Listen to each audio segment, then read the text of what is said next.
Pada Sabtu pagi hari ini kita kedatangan tamu yang wow sekali. Ada Kak Putri. Halo Kak Putri. Dan juga Kak Nevi. Kakak kan sebagai calon pendidik Gen Z ya. Benar banget Kak. Jadi hari ini topik obrolan kita psikologi pendidikan untuk generasi Gen Z. Kita masuk ke pertanyaan pertama ya Kak. Oke, siap. Apa tuh Kak? Banyak yang bilang nih generasi Z itu unik dan sulit ditebak.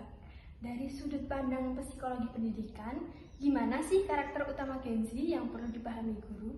Oke, benar banget. Jadi emang Gen Z itu terkenalnya memang unik dan sulit ditebak ya Kak ya. Gen Z itu tumbuh di era digital, jadi mereka akan lebih visual dan multitasking dan haus akan kebebasan untuk berekspresi. Guru itu harus memahami bahwa mereka belajar lebih efektif bisa melewati pengalaman yang interaktif, bukan hanya sekedar melalui teori maupun ceramah A sampai Z gitu Kak. Oke, selanjutnya nih Kak, dalam psikologi pendidikan ada konsep motivasi belajar. Gimana sih caranya guru bisa menumbuhkan motivasi belajar anak-anak Gen Z?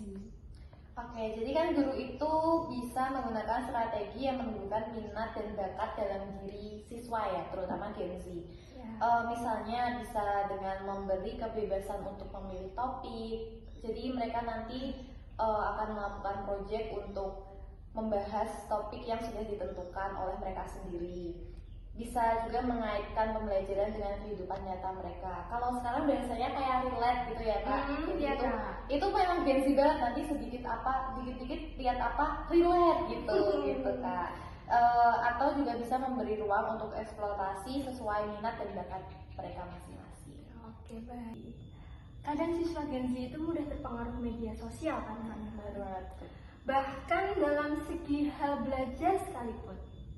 Nah, gimana sih guru bisa memanfaatkan hal tersebut secara positif? Oke, justru itu memang harus dimanfaatkan ya Kak, karena misalnya dengan membuat tugas berbasis konten kreatif seperti video edukatif atau micro learning lewat media sosial.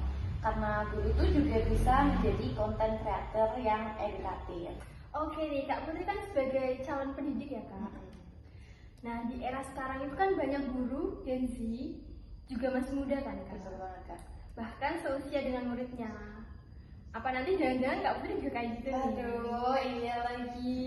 Nah, menurut Kakak, apa sih tantangan psikologis yang mereka hadapi sebagai guru Gen Z? Oke, jadi gini Kak, menurut aku sendiri ya, tantangan utamanya adalah berperan ganda. Jadi tenaga pendidik Gen Z itu juga harus bisa menjadi teman, tapi juga harus bisa menjadi tenaga pendidik sebagai guru ataupun dosen.